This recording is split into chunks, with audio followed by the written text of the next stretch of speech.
Halo, apa kabar para pendengar kawan curhat dimanapun berada? Semoga kawan curhat dalam kondisi sehat walafiat ya. Dan yang sedang sakit semoga segera diangkat penyakitnya oleh Allah Subhanahu wa Ta'ala ya. Doa gue dari Tangsel buat kalian semua semoga dalam kondisi yang baik-baik aja ya. Gimana para pendengar semua, apakah harinya menyenangkan? Atau sedang dirundung masalah? Gimana? Udah nonton episode yang kemarin tentang keyakinan? Apakah sudah mulai ada membawa perubahan dalam kehidupan kita? Keyakinannya udah bertambah belum? Atau masih ragu-ragu nih? Coba tulis di kolom komentar ya. Atau yang baru bergabung, belum sempat dengar cerita-cerita kita sebelumnya, bisa dilihat di playlist kawan curhat ya. Bisa dilihat, bisa didengar, di sana ada cerita-cerita apa aja yang kita bagikan. Semoga bisa memberikan manfaat khususnya bagi diri gue pribadi dan umumnya bagi para pendengar kawan curhat semuanya ya. Oh ya, sebelumnya gue mau ucapin terima kasih banyak ya buat para pendengar setia kawan curhat dimanapun kawan-kawan berada. Semoga gak bosan-bosan ya dengar cerita dari gue ya. Ya mudah-mudahan teman-teman bisa mengambil hikmah dari setiap cerita yang gue sajikan.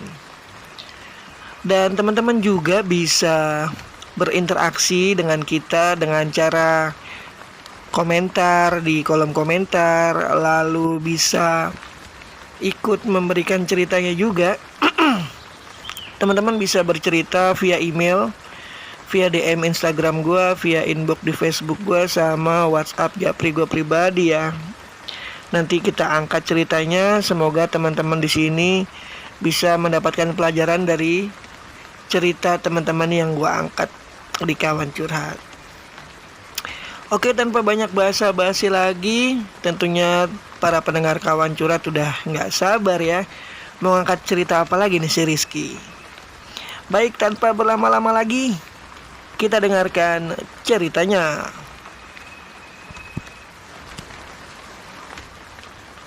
Jadi pada saat liburan minggu lalu, buat teman-teman para pendengar semua kan pastinya sudah banyak yang tahu ya, kalau gue lagi jalan-jalan plus silaturahmi ke Purbalingga sama teman kantor istri gue.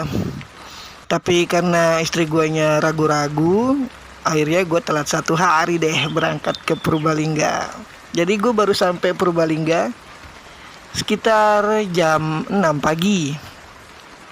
Dan teman kantor bini gue itu ke Semarang dulu, dia ke Dusun Semilir. Dan akhirnya gue main-main dulu, berwisata dulu di salah satu tempat objek wisata di Purbalingga. Baru gue ke tempat teman istri gue, karena memang setelah gue jalan-jalan tujuannya adalah emang mau silaturahmi ke tempat ke teman kantor istri gue. Sorry agak pelibet. Ya akhirnya kita janjian ke tempat temen kantor istri gue ya. Rumahnya gak jauh dari tempat wisata itu. Gue dijemput, akhirnya gue ke rumahnya. Alhamdulillah, gue senang banget ya. Inilah mungkin yang gue bilang persaudaraan di Indonesia ya. Ya terlebih di Jawa. Gue gak mau rasis atau Jawa sentris, tapi gue anggap ini di Indonesia udah lumrah hal begini. Dan ini gue rasa suatu modal yang besar ya bagi bangsa kita, yaitu gotong royong dan silaturahminya ya, atau persaudaraannya. Gue baru pertama ke situ dan rasanya udah disambut bak kawan lama, atau malah saudara, atau malah raja ya, kalau boleh gue cerita agak berlebihan atau lebay. Ya disambut dengan sangat luar biasa gue di rumah temen kantor bini gue itu. Padahal gue kenal hanya say hello gitu aja ya kalau jemput bini gue kerja. Gue sampai duluan karena temen bini gue yang janjian sama gue itu dia ke Semarang, jadi dia telat. Dia sampainya itu hampir asar ya, jam 3. Gue padahal asar itu mau pulang, karena kalau asar pulang masih agak terang. Gue lewat gunung-gunung berharap minggu dini hari gue udah sampai ke Tangerang Selatan lagi. Ya, pada saat gue sampai rumah kawan bini gue, akhirnya kita ngobrol-ngobrol tuh, ya tentang pekerjaan bini gue sama teman kantornya dan segala macem lah ya. Ngobrol tentang anak, ngobrol tentang rumah tangga, macam-macam. Hingga ada suatu momen orang tua dari kawan kantor bini gue ini yang rumahnya di Purbalingga ini datanglah.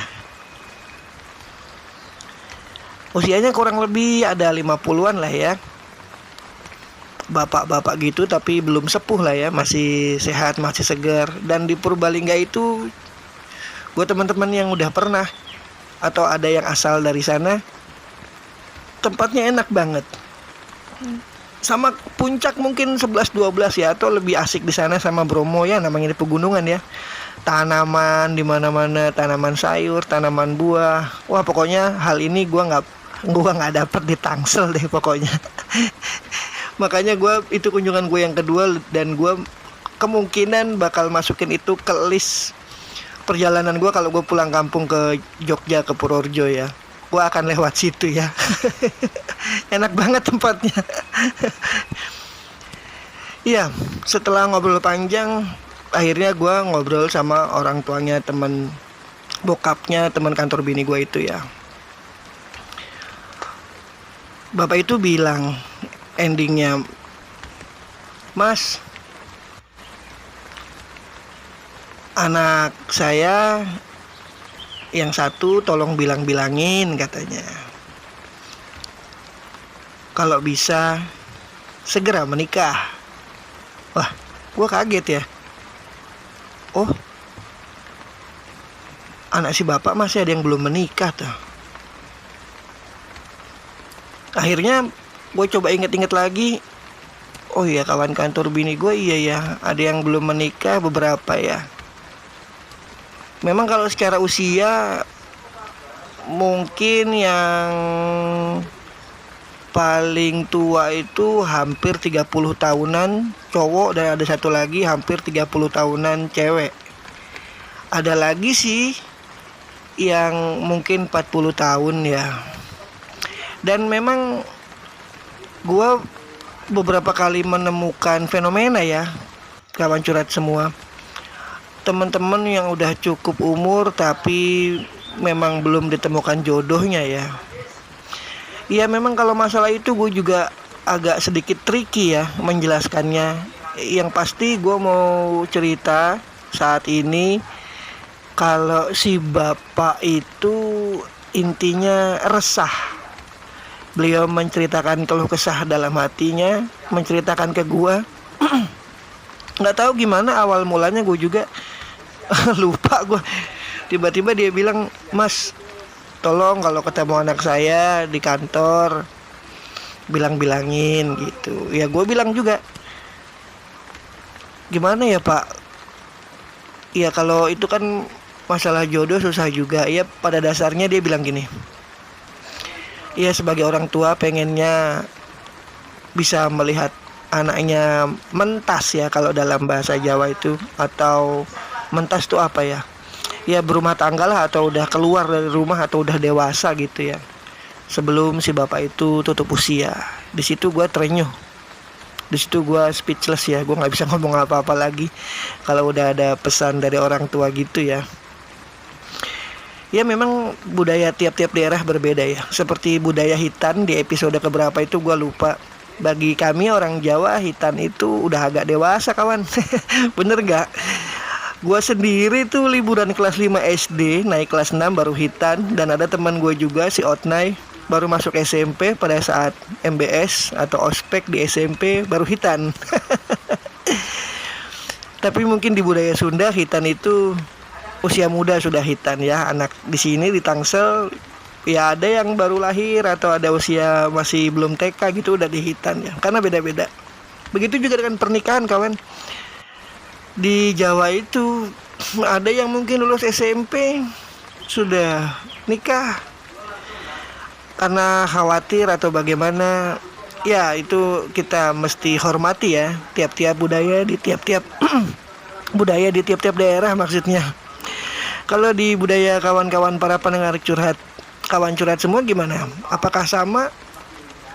Apakah ada beda? Ya, dan akhirnya teman gue yang dari Dusun Semilir itu datang. Akhirnya ngobrolnya jadi tambah panjang lebar. Iya, karena waktu juga udah mulai sore.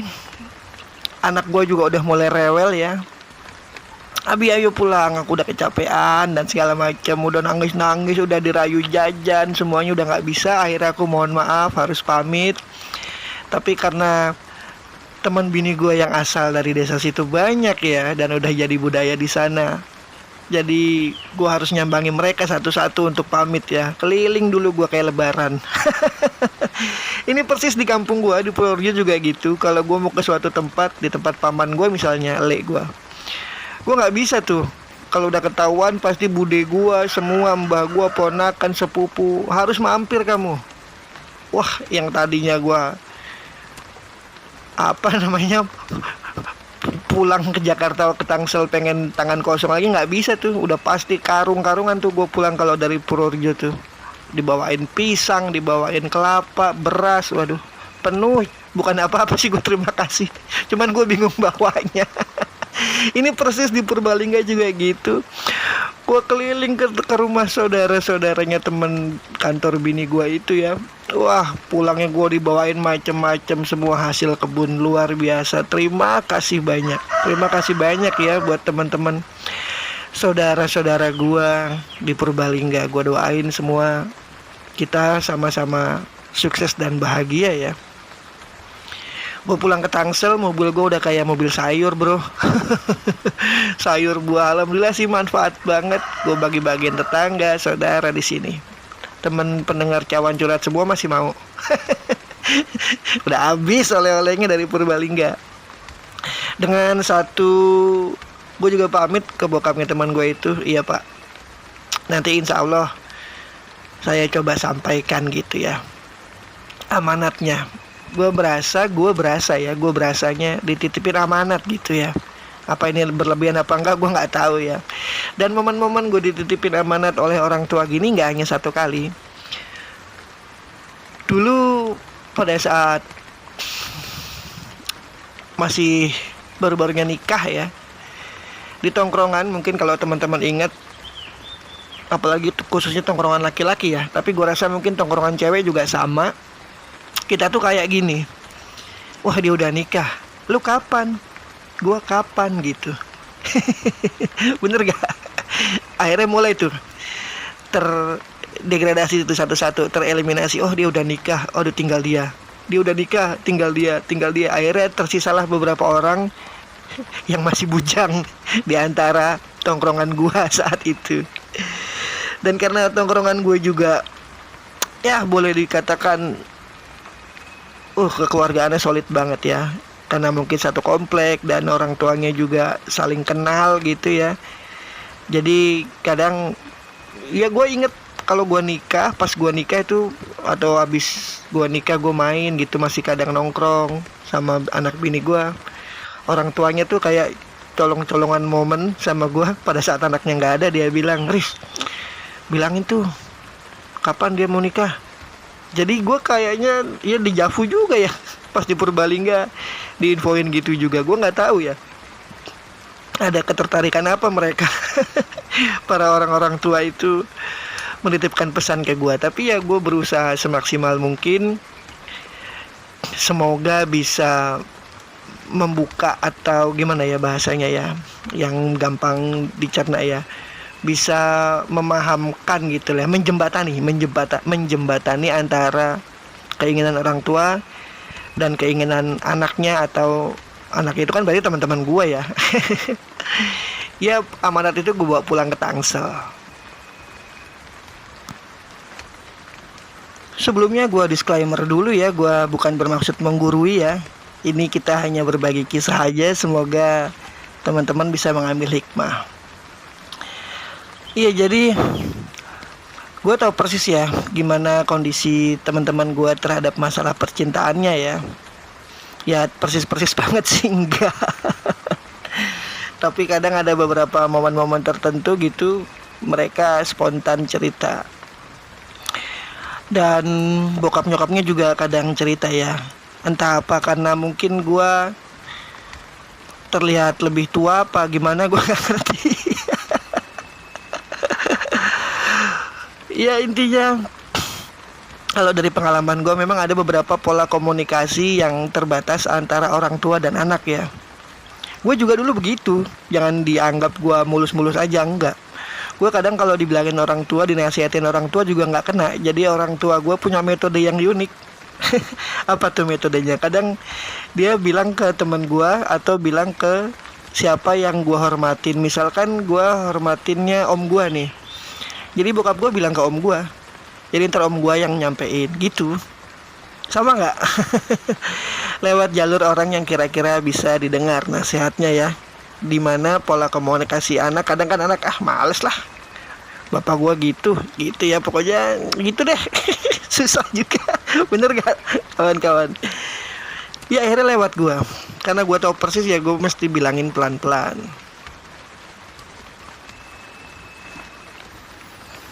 Memang di satu sisi sebagai orang tua ya, mengharapkan yang terbaik bagi anaknya ya. Kasarnya si bapak tadi bilang kalau bisa anak-anak semua sudah mentas pada saat mereka belum tutup usia ya. Ya itu gue langsung hati gue langsung nyes gitu rasanya, terenyuh ya. Dan di satu sisi di teman-teman gue atau anak-anaknya itu juga sebetulnya ingin ya menikah. Itu gue bilang di beberapa episode sebelumnya bahwa itu menimbulkan trauma ya, pengkhianatan dan segala macam. Jadi orang-orang itu takut untuk menikah. Padahal menikah itu nggak seserem itu, tapi nggak semudah itu juga. Ya menikah itu proses belajar. Tapi memang karena sesuatu itu belum diketahui ya, jadi dan informasinya simpang siur, jadi bikin beberapa orang itu takut untuk menjalani jenjang pernikahan. Ya gue nggak bisa salahin. Cuma ya gue sedikit-sedikit contoh aja. Akhirnya teman-teman tahu si Otna itu yang teman gue SMP yang hitannya telat itu, dia salah satu yang alhamdulillah akhirnya pun menikah setelah sekian lama sendiri dengan bergulat dengan trauma masalah percintaannya ya. Ya gue pernikahan aja dia gue inget banget kirim surat ke gue ya. Romantis banget nih temen gue, cowok padahal. Nulis surat, "Ri, selamat atas pernikahan lu, semoga lu langgeng, sakinah, mawadah, warohmah. Dan doain gue juga ya, semoga gue cepat menyusul pernikahan lu. Amin, amin," gue bilang, Nay. Dan alhamdulillah dia sekarang sudah menikah. Malah jumlah anaknya lebih banyak dari anak gue. Karena dia pikir mungkin wah gue pur dulu nih si Rizky nih. Anak gue 2 sampai saat ini alhamdulillah. Anak dia baru nikah belum lama, 3 kalau nggak salah sekarang. Masih kecil-kecil. Jadi dia kadang kalau ke rumah gue naik motor boncengan sama istrinya, penuh udah kayak playgroup. Lucu banget tuh bocah. Anak-anaknya juga ya, naik ke lantai atas, main di tangga. Wow, pokoknya udah jadi tempat bermain deh kalau main ke rumah gua gitu. Nggak apa-apa, tapi seru. Dan dia, Riz, pada saat dia mau nikah ya, ntar lu dateng ya. Ya pasti gue. Akhirnya jauh-jauh gue dari Serpong ke daerah Ciracas di Jakarta Timur untuk menghadiri undangan pernikahannya. Dan alhamdulillah dia sekarang sudah bahagia dengan istrinya, dengan ketiga anaknya.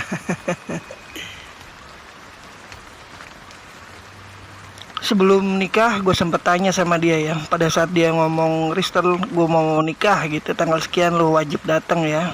Ya gue ajak ngobrol lagi dia. Lu serius sudah menetapkan keyakinan itu? Udah bro, kata dia.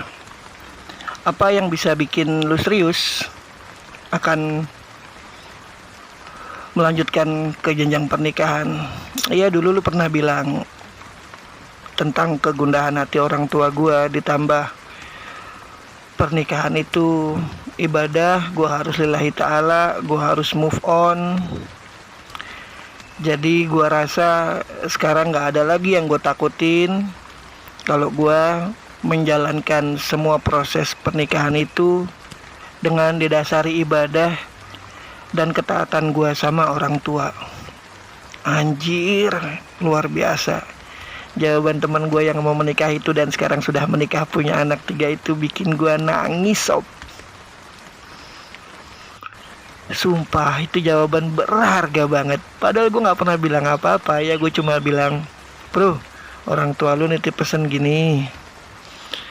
Terus kalau menikah itu ya gue pribadi didasari ibadah ya. Jadi udah lillahi ta'ala, kita terima pasangan kita apa adanya. Ya jalanin aja dengan segala liku-likunya. Akhirnya teman gue itu nyiapin mental, nemuin jodohnya, dan dia bisa panjang kehidupannya sampai punya anak 3 saat ini. Gue doain buat teman gue yang akhirnya menikah itu, sama pernikahan gue juga khususnya ya. Gue minta doa dari teman-teman semua dan semua pendengar kawan curhat dimanapun berada. Kita sama-sama semua berdoa untuk pernikahan kita agar tetap langgeng, baik-baik saja, dan semuanya indah. Dan pengalaman ini juga yang mau gue bawa, yang mau gue share ke teman-teman semua yang sedang dirundung kebimbangan, kegalauan, menikah atau tidak ya. Memang menikah itu suatu pilihan ya. Kalau bagi gua, walaupun ada yang bilang bahwa pernikahan itu kewajiban, ya monggo. Tapi bagi gua itu pilihan. Dan pilihlah dengan sangat matang, dengan pertimbangan yang sangat baik. Semoga di setiap pilihan teman-teman dalam mengambil keputusan untuk menikah atau tidak bisa mendapatkan hasil yang terbaik ya. Gue doain. Gue gak mau jadi orang yang memaksa untuk menikah atau memaksa orang untuk tidak menikah, karena itu semua adalah pilihan. Jadi gimana teman-teman semua? Agak cukup berat ya materi cerita kita hari ini. Gue mohon maaf banget ya, gue harus angkat cerita ini karena ini merupakan suatu amanah ya bagi gue ya. Buat teman-teman yang belum menikah dan memilih untuk tidak menikah, gue sebagai orang luar hanya bisa mensupport kalian semua agar bisa menjalani kehidupan ini dengan bahagia. Itu aja. Gue pengen kita semua di dunia ini bahagia ya. Ya jadi buat teman-teman yang mempunyai kisah yang sama atau pengalaman hidup yang sama, bisa tulis di kolom komentar ya. Atau buat teman-teman semua yang pengen ceritanya diangkat juga bisa loh hubungi kita di link yang tertera di deskripsi. Bisa inbox, bisa DM, bisa email, dan juga bisa WhatsApp japri gue pribadi. Akhirnya gue mohon maaf atas segala kekurangannya ya, karena gue banyak bicara, pasti gue banyak salah dan banyak dosanya. Gue mohon dibukakan pintu maaf ya kawan curhat semuanya. Akhirnya semoga cerita kali ini bermanfaat, khususnya bagi diri gue pribadi dan umumnya bagi semua para pendengar kawan curhat dimanapun berada. Ambil hikmahnya, ambil positifnya, yang negatifnya nggak usah diambil. Tetap semangat semuanya teman-teman kawan curhat dimanapun para pendengar berada. Jangan lupa berdoa kepada Tuhan yang Maha Kuasa, karena kita sebagai manusia sesungguhnya bukan siapa-siapa. Akhirnya wallahul muwaffiq ila aqwamit thoriq. Wassalamualaikum warahmatullahi wabarakatuh. Dadah.